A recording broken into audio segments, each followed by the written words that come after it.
Hey folks, Dr. Walker from DenverWalker.com. Welcome back to the channel. A little bit of a different messaging today, more of a request from folks who listen to me or follow me online.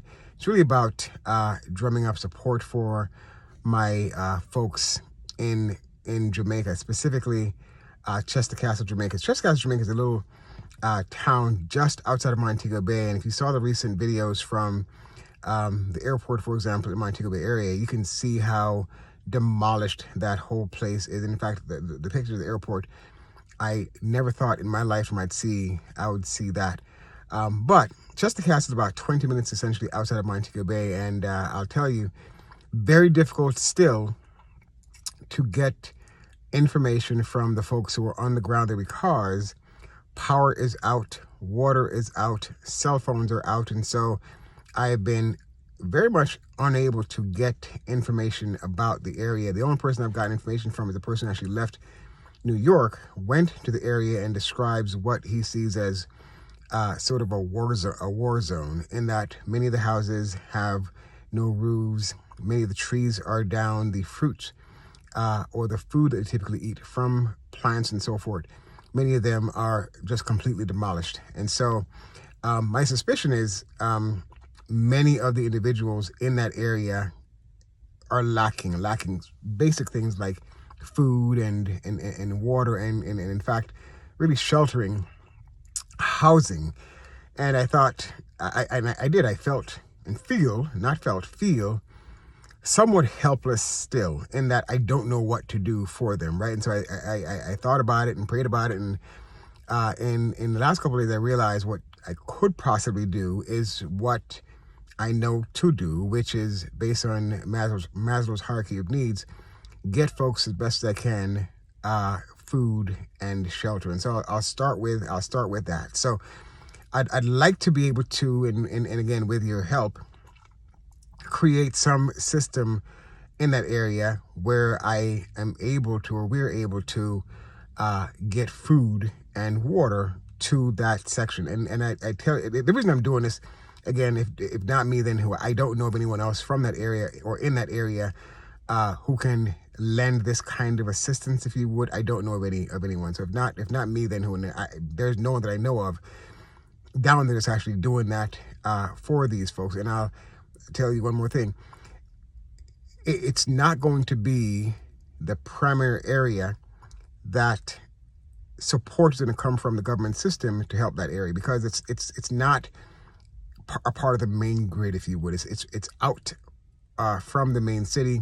It's off the beaten path, but it's where I call my Jamaican home. And so I have to do what I can to support and help them. So initially, basic things, food, water, and the stores in that area, as far as I understand, many of them are out of food and supplies and those kind of things. So it'll be an endeavor of sending things from here to the U.S. to Jamaica, and that's my goal. The lady I've been working with, and I'll give you a little quick story. In 2013 or so, I was in Anchorage Air Force Base. I'm retired now from the Air Force, but I was in Anchorage, and I was telling a gentleman my plan. My plan then was to assist kids in the school that I went to, Chester Castle All-Age School, assist them, the top kids in the school, with books and tuition and fees and those kind of things. And so I said to him, quote, when I'm ready, I'm going to do that as my next thing to do. And he said to me, then I was a major in the Air Force. He said to me, well, if you're not ready now, I don't know when you're going to be ready. And so one of those things that kind of hit you, like, aha, hit me kind of hard. And at that point, I think I started maybe a year or two after that, where my wife and I go to Jamaica, and we take the kids who are top of their class, their grades, all of them out to dinner, to include the mothers with them. And then for the kids who are in the second place, so we'll buy their books and pay their school fees and those kind of things for the first and second top levels of their classes.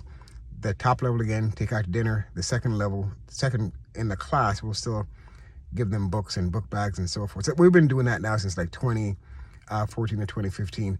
And the principal that I'm in contact with, Miss Palmer, she'd been very, very receptive in terms of answering phone calls and so forth. And I've not had any contact from her. I called her and emailed her and so forth, but I'm assuming that phone lines are down, so she's not able to respond to me the way that she typically would respond to me. So I'm again, more confirmation that things are not as well as we want. So my ask, I do not have a system yet set so you can send me things, but what I plan to do is to perhaps get a link where you can, if you have a couple of dollars you want to send to us to help support, that'll be great.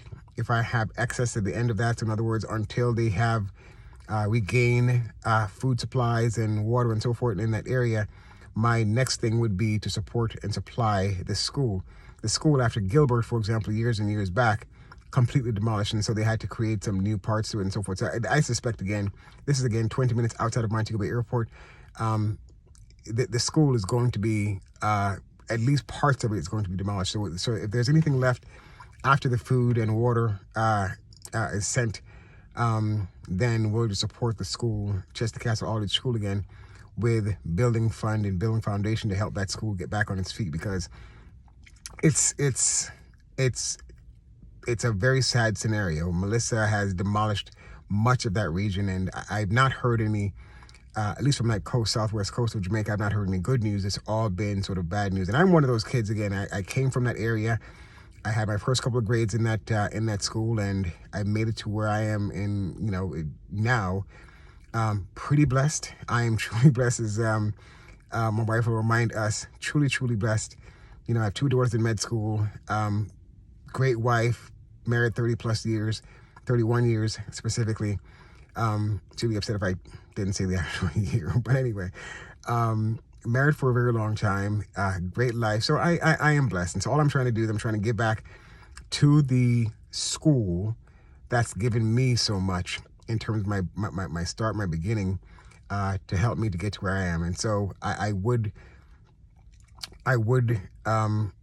feel horrible if I did not at least try something to assist, to help them. So anyway, if you can support, I thank you from the bottom of my heart, but I have to do something to help them, and really just basic needs, basic things, food, water, shelter at first, and then anything beyond that will go to the school.